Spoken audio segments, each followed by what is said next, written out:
নামাজের ভিতরে যদি সেজদার জায়গার মধ্যে যেখানে সেজদা দিবেন সেই জায়গার ভিতরে যদি ময়লা থাকে, আবর্জনা থাকে, বা ধুলা থাকে, বা কাগজ থাকে, কঙ্কর থাকে, এখন আপনি সরাইতে পারবেন কিনা নামাজ অবস্থায়, এটা অনেকে যায় না।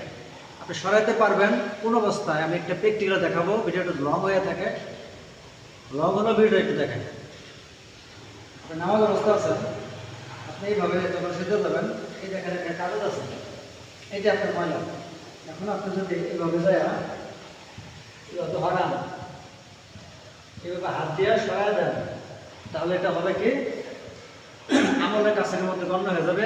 আপনি নামাজের মধ্যে কাজ করতেছেন এরকম অন্য মানুষ বুঝবে। আপনি করতে পারবেন কি সেজদা যাওয়া অবস্থায় আপনি হালকা ফু দিতে পারেন, প্রয়োজন যদি হয়। প্রয়োজন না হলে দেওয়ার পুরো প্রয়োজন নেই। দেখেন হালকা ভাবে